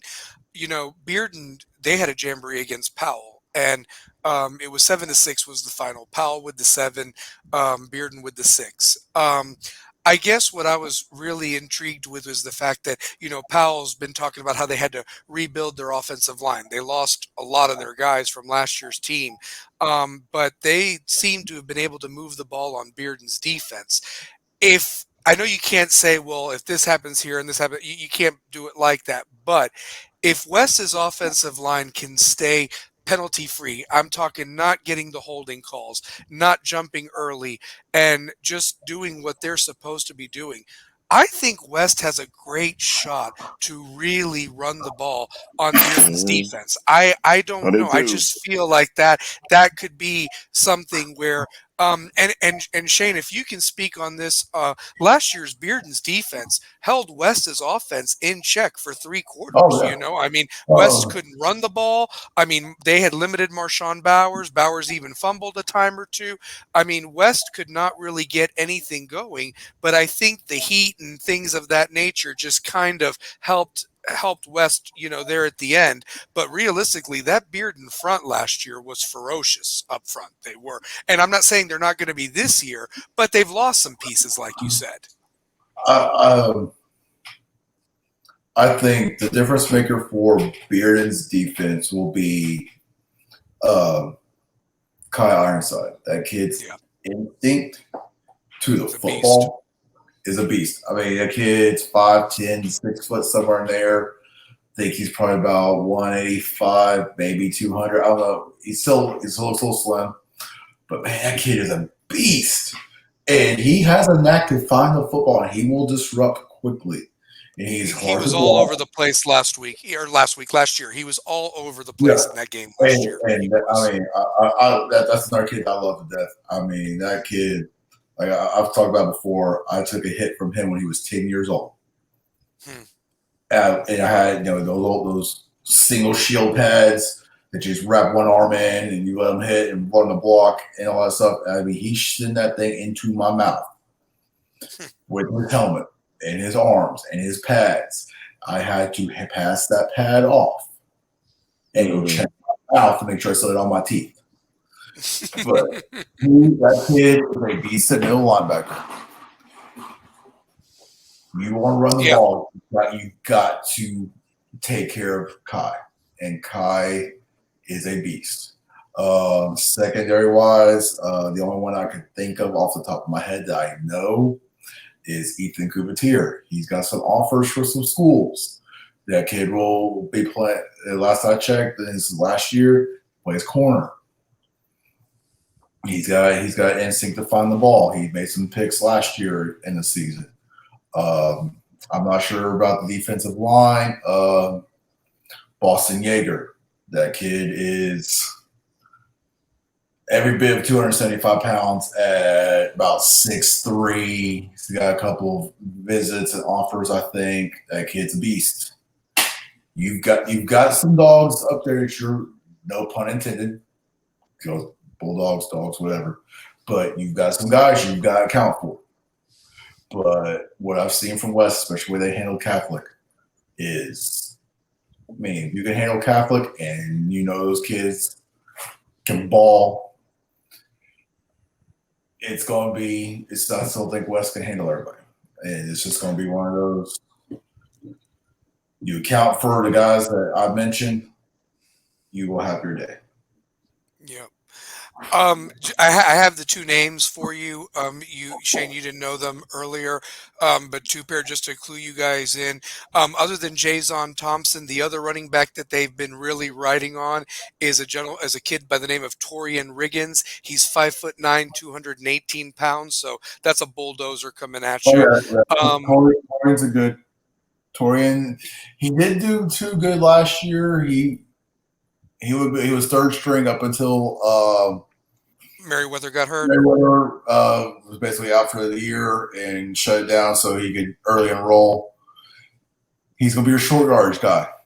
But Jason's going to be the guy. Jason's going to be the main guy. Thompson getting the rock, and DJ Hunter is the transfer from Mississippi. That's their quarterback. He fumbled out of the end zone on his first drive in that game against Powell, and then he made up for it. He went a perfect 4 for 4 for 38 yards, capping it off with a 14-yard touchdown strike. And I guess the extra point didn't make it, or they tried to go for 2, but that's how they ended up with the 6 in their game against Powell. I just wanted to look that up for you guys. So, yeah. I also just looked up key East Tennessee games this weekend going into read them off. Read them off. So, all right. Yeah, absolutely. So we know we got the Thursday Powell versus Anderson County for Thursday night rivalry. Then we got William Blunt at Austin East, Halls at Campbell County, Clinton at Cleveland, Farragut at DB, which is a good district game, and obviously, West Bearden. Huge games. Huge games. games. There's a good slate up there. I'd actually like to get to where we start breaking down these big games in the local area each week and kind of make our pick and then pick what our game of the week is. Yeah. Well, you know what? We can make some picks tonight. Why don't we do that anyway? Read those games off and all right. So I'll start real quick. So yeah. We already know what the game of the week is. So we'll just like College Game Day does it. So we already know what the game of the week is. So we'll wait for that one for the end. We already know what our picks are going to be. But we'll start with Thursday night's game: Powell versus Anderson County. One thing I want to tell you guys, and it's not really been let known, but Connor Wheeler has to sit out the first half of the game because he got ejected in the fourth quarter against West in their playoff game. So by rules, you have to sit out the first half of the next game that you play in. If you're a senior, it doesn't matter, but if you're an underclassman or coming back, you have to sit out. So what does Anderson County do in that first half? Not to say that there's not more talent that can run the ball, but to go from Connor Wheeler to the backup, there's a reason, but they're going to key in on Deuce. Anderson County's got Campbell County's quarterback that just transferred over to AC. So, going back and forth, I would love to see Anderson County win, but I've got to go with Powell. I'm sorry. I've got to pick Powell in this one. So that's who I'm going with. Okay. 2 pair. BT, what you got? Well, let's see. Think I'm going to have to take Anderson County. Good pick. I'll take Anderson County. I'm going to go – I will go Powell on this one. Anderson County's got the pick – literally has a pick of who they want out of Anderson County. It's a little weird up there. Like, you can live in Oak Ridge and still go play for Anderson County. You can play on the outskirts. They've got everybody. Same with Clinton, probably too. Probably Clinton as well, right? So I know for a fact that they would pull kids from Campbell County. yeah, and their quarterback. Now that the Price twins are gone from Campbell County, and Campbell County is going to be more wing T based. So yeah, I think I'm going to go Powell on this one. I think Powell wants to make a statement. Anderson County's 2 years removed from a state title. Powell wants to get back there. I think Powell takes it. I think Anderson County has lost enough players over the past 2 seasons to where it's Powell's for taking. Gotcha. Good. Hold on one second real quick. I got to give a shout out to my guy who I celebrated his 40th birthday with this weekend, Mr. Mark Machado, Guy Man Stuff. Yeah, we sure did have fun with Lyle Asuncion Fernandez. Way to go, Lyle Asuncion Fernandez from Chico, California via Santo Domingo. I love it. I had to do it. So shout out to my guy. Thanks for supporting the show, brother. I love you and miss you. We had a great time this weekend. So. All right, Shane, next game. Next up, we got William Blunt versus Austin East. You know, Mm, ooh, ooh. You know, mm. I'm going to go with AE and Stanton. I think that they find a way to do it. I think AE and Stanton get it done. So, yeah, even without the cherries. So, yeah. I'm gonna have to go AE. I feel like they get it done because Stanton is gonna scheme them to death. I'm gonna go with AE also. I think bringing AE blood back in there. I think the program is making a turn back to where they used to be. William Blunt has yet to impress me really when it comes to football. They've been good basketball here and there. They've had some okay football seasons, but I think given the staff that AE has and who they brought back in and the players they've got there, I'm going AE as well. Gotcha. Good pick. What's the next one? You got Halls and Campbell County. Halls against Campbell County. Yep. Okay. Mm.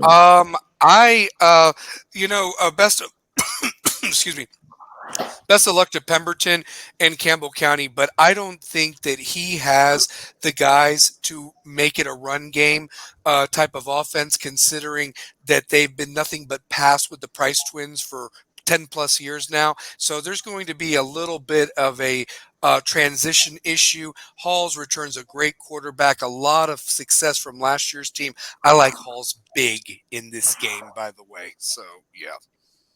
I like Halls just because I feel like defensively they got some guys that can really play. Like Yeah, they they got do. some guys. They should not give up a bunch of scores to Campbell County. They No, shouldn't. no, not at all. And I like Halls. if they do, I'm gonna be totally shocked because they've been watching our podcast and we gave them ammo. We We seem to gave them motivate ammo. some teams We sometimes too, do. Pears. So We just seem to motivate a bunch of teams to start winning. yeah. Just all of a sudden, y'all want to start winning and playing good defense, huh?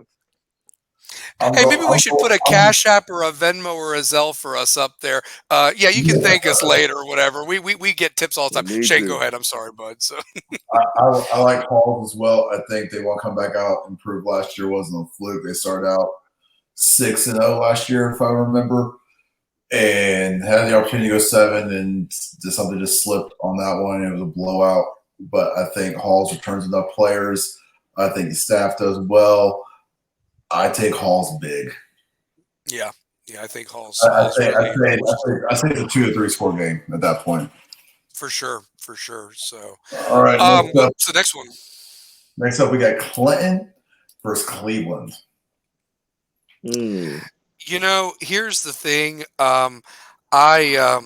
I know that we play Clinton next week and so forth, and they're not even a shell of what they were last year. Coaching changed, a lot of stuff. Players left that program. I think Cleveland wins this game pretty handily, and it's going to be a long year for Clinton. I could be completely wrong, but I just think it's going to be a long year for the Dragons. But I got Cleveland winning very comfortably Friday night. With the things that's happened with their administration and their football team, Yeah. it's just not looking like the program of what it used to be. And I think they're going to have a bunch of trouble with Cleveland.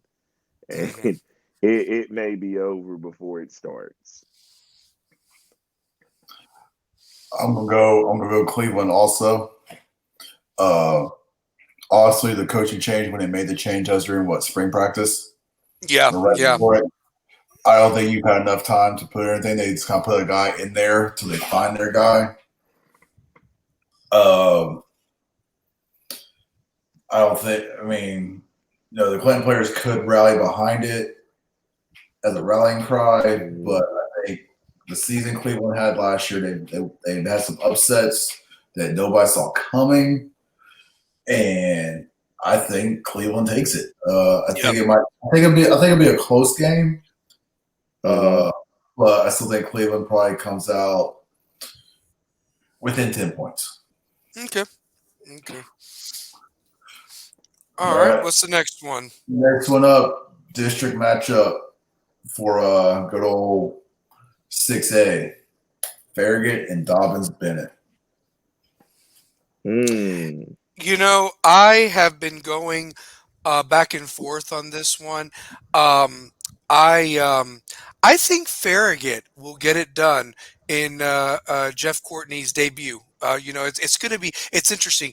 For so many years, his father roamed the sidelines, and now it's him. It's still in the Courtney And, name, and, but and, and he's doing more of the football operations. yes, yes. So I mean, So it's he's not done though. He's there. It's just less responsibility. yeah, yeah. But I think that, it's the same offense. You talk about, they've pretty much kept that coaching staff together. The kids, know that they let one slip last year. There's a lot to be said about motivation. I think Farragut gets it done against Dobbins Bennett up there. And if the rumors are true, I hear that DB, not that they've been the DB of years past or whatever, but they were not Mm, looking so hot in some scrimmages, according to the message board. And I think DB is going to have a long year this year. So I wouldn't be surprised if Farragut puts it on him, to be honest with you. So, yeah. yeah, I like that Farragut choice over DB. Um, One thing to expect though is the emotions of what's going into that game for Farragut with Hmm. the what I'm saying, the head coach, where father was the head coach there before, and there's going to be a lot of emotions riding in that family, and those players are not going to let their coach down the first game. Hmm. Look Yeah. for an impressive win.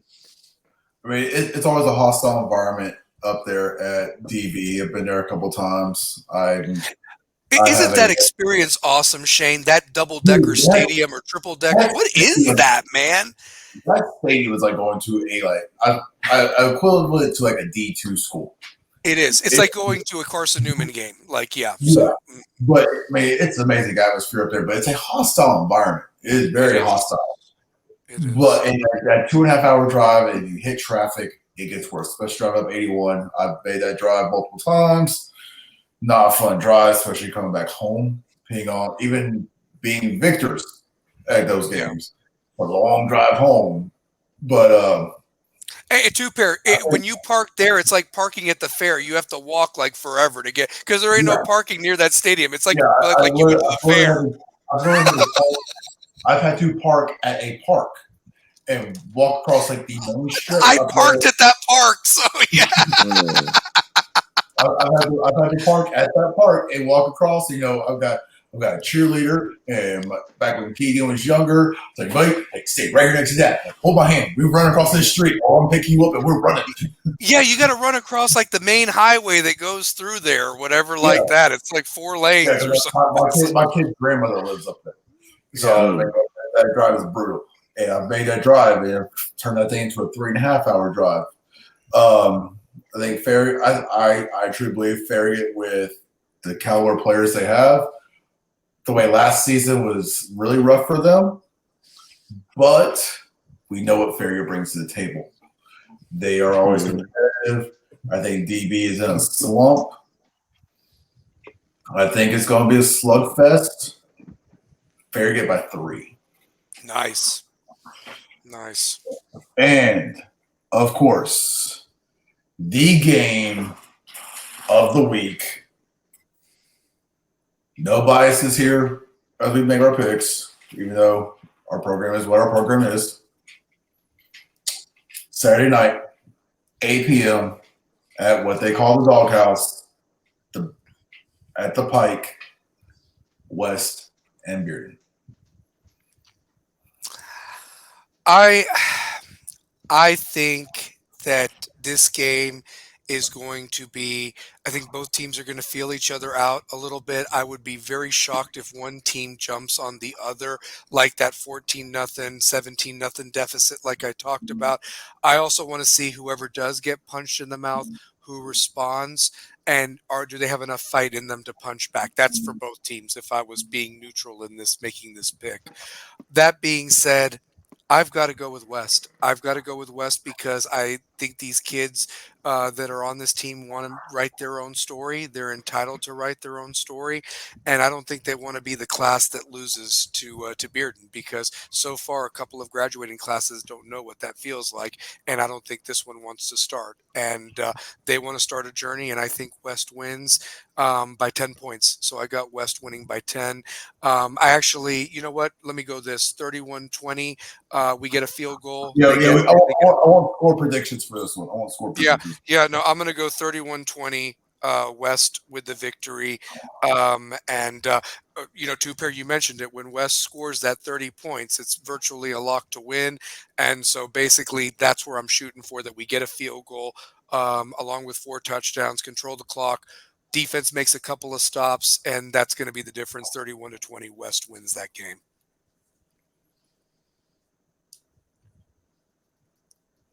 Your turn, Two-Pair. Well, the way I was seeing it is like, we gotta have the tempo in our favor for us to win that game. They got to play mistake-free football. They have to play mistake-free football. If they can control the time of possession and get the ball into our skill players like Trotta, like Burdine, like Mills, like Ray, those names are the names that need to be called upon, because there's so many weapons on that offense. The things that the things that Bearden need to do, if Bearden plays a complete football game and doesn't turn the football over, they can beat West. Oh, of course. Like, West had, like, the secondary is one thing we've harped on, and I hope that by the time Saturday comes, that we have got everything down to a science and make plays in the secondary so that they can win the game. I got West winning, not by much, but I've got them winning. Okay, you got a score? What's your score prediction? I got a score 24-21. Okay. Okay. But if All they right. score 30, you might as well wrap it up. For West, if West scores 30, it's a wrap. You know what? I think there might not. Let me go 30-27. 30-27? Okay. 30-27? Yep, 30-27. I got it. I'm writing all of it down. Cool. Okay. Cool. All right. So my pick, know both programs very well at this point. I think West's front 7 disrupts the run game. You have to respect that run game, though, from both teams. I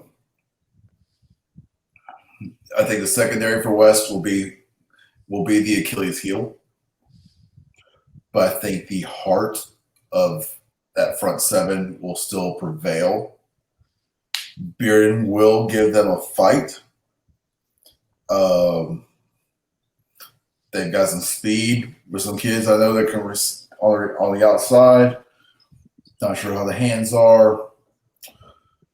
Coaching wise, I know what I see from both staffs. I've watched enough games over the years. I'm going first team to 20 wins this game. Okay. It's always been close, especially these last couple of years. It's never been a shootout. It's never been a shootout. It's been a defensive struggle. Mm-hmm. I've got West winning 20-13 with Bearden making a drive to the end and ending like last year. Like an interception, stopping it or something. Interception, a sack, a fumble, something along those lines. But I'm going 20-13.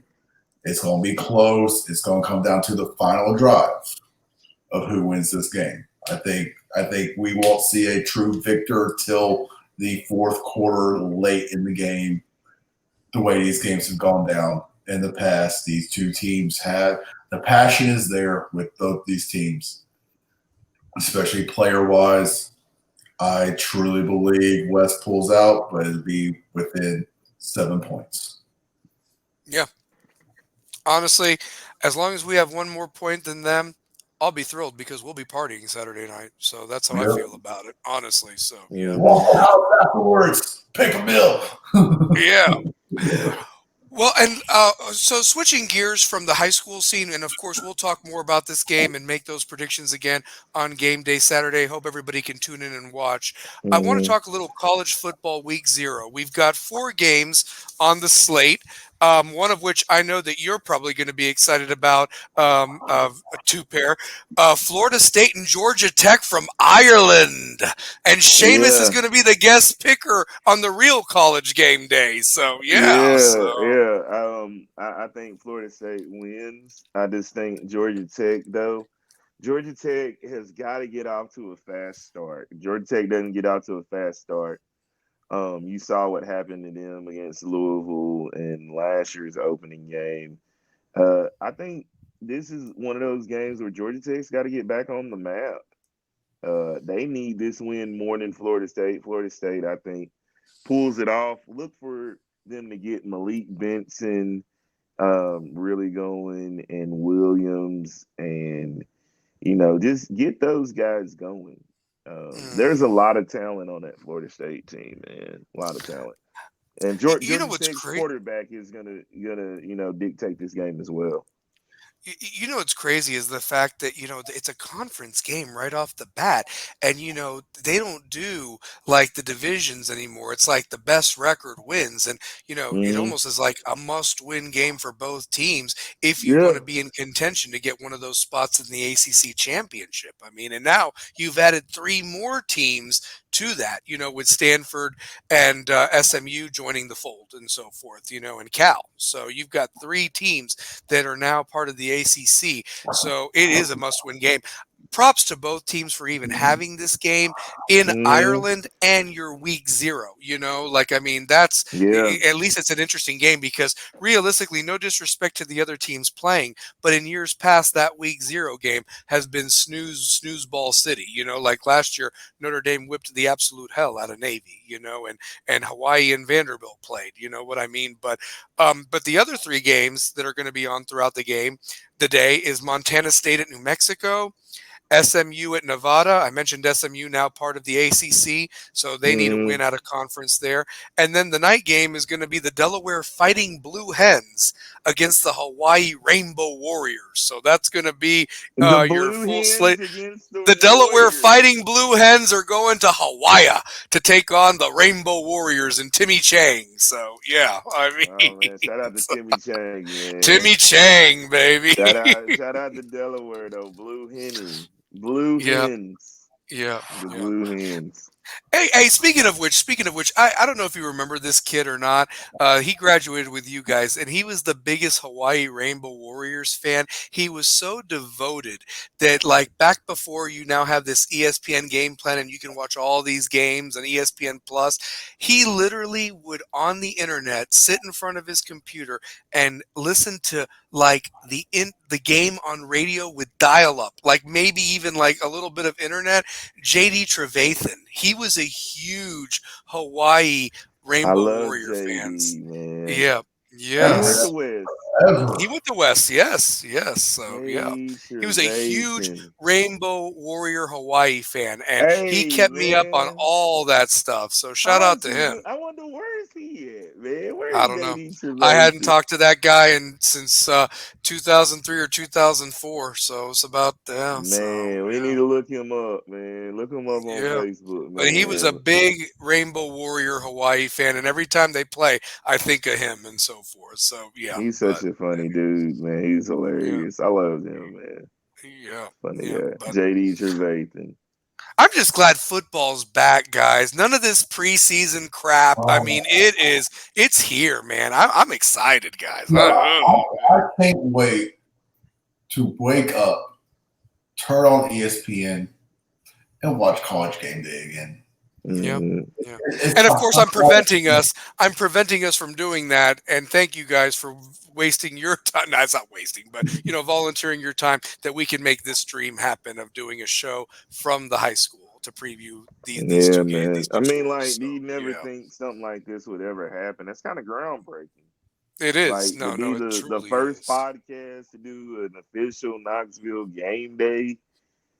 It's pretty wild to think about. It is. That It that truly shit, is. So.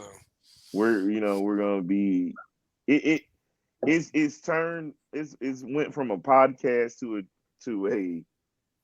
We are a to a movement. production. We are It's a a movement. Yes, we production are. now. Yeah. Yeah. Hey, instead of coming to your city, we coming to your school. We coming to your school. So. Yeah, unfortunately, I'm going to miss a ton of college game day this year because all of my son's games fall between 9, with exception of this week, between 9 and 11:30 every week. I'm already screwing you out of watching game day. So there we go. So shoot. Funny I did. story. Go Real ahead. quick. Back when he was playing basketball, this was years ago, back when we played little 3-on-3, we was like 5, 6 years old with a WBBL. It was one of the first Tennessee-Memphis matchups. Mm-mm. I'm standing under the goal, calling plays with my phone out, and a buddy of mine is next to me. His son played baseball with my son. We are watching the Tennessee-Memphis game under the basketball, calling plays. It's like, yeah, you pass up. Oh. We had the ref coming up. We're like, what y'all doing? Like, we're watching the game. He's like, what's the score? What's the score? Can you imagine? Listen to this. Oh, shoot. Man, like my son was like, Dad, you see the shot I made? I was like, oh yeah, great shot, son. But man, did you see the dunk? Well, talking about UT, great transition. Real quick, high school game day, 10 a.m. Saturday on the Rebels with a Cause 1324 channel. We'll be sending the link. We'll be putting it on all the media. If you can't be there, definitely watch it. Hit that like and subscribe button, guys. We appreciate all the views and the support. So definitely check us out. But speaking of UT, we're 11 days away from their first game next week, which is going to be amazing. But you guys wanted to talk a little UT recruiting because they had some major guys and some dudes. So yeah, Who would have thunk it? Like the University of Tennessee, the past few weeks in recruiting have been burning it up. What are they ranked now? I mean, they must be climbing. So it's got to be pretty high. Let me look at this will be the 26 class, right? 25 actually. 25. Yeah. 25. Yeah, because this big old lineman, he was ranked like the best offensive lineman in the country or whatever. It's a true 5-star. Dave Sanders Jr. Who it was looking like it could have been us, but it was it when you really thought about it, I think he was going to Tennessee all the way. Mm-hmm. I felt like there was. Yeah, I heard from Pete that he was going to Tennessee. He is literally the top ranked player that we have coming in this class. Tennessee is currently ranked 6th in the nation. Wow. But there's a but. They are ranked 5th in the SEC. That's just sick. That's sick. That is just sick. I mean, oh my gosh. I mean, let me guess. The other team is Ohio State. Let me guess. The other team is Ohio State that probably is ranked higher than them recruiting wise. Ohio State is ranked. So there you go. They are number 1. Now here's the next 4 teams in front of Tennessee as of right now. We'll work our way up. Auburn, 5th in the nation. Now that shocks me. Keep going. Georgia, 4th. No surprise. LSU, 3rd. Mm-hmm. Alabama. Yeah. Alabama has 6 5. This is according to 247. Alabama's got 6 5-stars currently committed. 11 4-stars. LSU's got 3 5-stars, 15 4-stars. Georgia, 3 5-stars, 16 4. Auburn is a very, very close 5th and 6th. You could probably flip it based off the rankings on this one. Tennessee could be top 5. Auburn could be top 10. Can I say something? I'm really surprised Auburn is ahead of Tennessee. I shouldn't be because remember Hugh Freeze could recruit, and of course he got in trouble at Ole Miss with all that stuff. But the Now, truth of it is, I would have thought Texas would have been there. Sarkeesian with Texas would have been ahead of us. But you know, is let's see if I even see him. Hold on.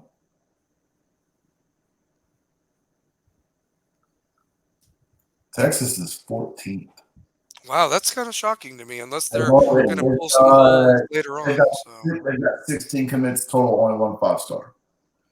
Now, the composite score difference between Tennessee and Auburn right now. Auburn is sitting at a 27.980 with 14 commits, 22 total. So they got some 3-stars and others. They got 22 commits. Tennessee has one more commit, one more 5-star, 13 4-stars, 279.41. So there's only a difference of 0.39 in the composite score. This is based off 247. So rankings fluctuate based off who your recruiting service is. I would give Tennessee, I would put Tennessee top 5. I would switch Auburn and Tennessee with the flip of the Alabama commit with that 4-star and then the signing of Sanders the other day. I would put Tennessee above. That's my personal opinion. I'm not showing bias because I'm a ball for life. That's my school. But you got more commits. You got the number 1 offensive tackle in the nation. You can't tell me that there's literally that much difference. And I think it's just composite score based off who the scout is and looking at everything. I put Tennessee top 5. Can I just tell you this? I'm glad you looked at the 247 because that's who I prefer. I think On 3 stinks. I really do. I think they're too difficult. I do. They're too difficult. They're too tough on the kids. Like you look at the outlet services, they're always the one that is the bearish, like the least of the 5-stars, and that's fine. But you know, when 3 of the 4 services are having a kid as a 5-star and you have them as a 4. What are you not seeing that they're seeing? You know what I mean? Like that's what I'm going against ESPN because they stink too. They show bias based off your program name. Yeah, they do. It's like oh, you're an Alabama commit. Oh, you're a 5-star. Oh, you signed a foot to Tennessee. Now you're a 3-star. What happened between playing for Saban at the time and playing for Heupel? Like, what's the difference? Like, why did he drop so much? Like, what's the difference here?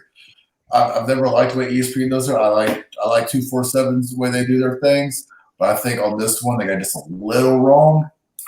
We've got more commits and we've got literally the number 1 player, and they don't have a single 5-star. I bumped us up just a hair. I think the score should be. I think it should be that 0.39 point differential between us and them going the other way. I agree with that. So yeah, and it'll work itself out because let me tell you something. If some of these teams don't have those hottest seasons or whatever, like in Auburn and so forth like that, don't be surprised if some guys jump ship. You know what I mean? Type of a thing too. Until that final pen to paper is done in December. And it's crazy I'm saying December because February used to be so amazing, but we're not that we could spend the whole episode talking about that. So. I missed the actual national signing day. I missed that. Like I would take that too. I would take that day off from work. I would go over to the Dead End Barbecue, my buddy, Wayne, stuff, and I would sit there and I would be there the whole time. Get that nice little breakfast brunch they had going on with the buffet and enjoy it and listen to the recruits get signed and hear the interviews. But man, it's not the same anymore. Of course, it ain't the same. But it's still.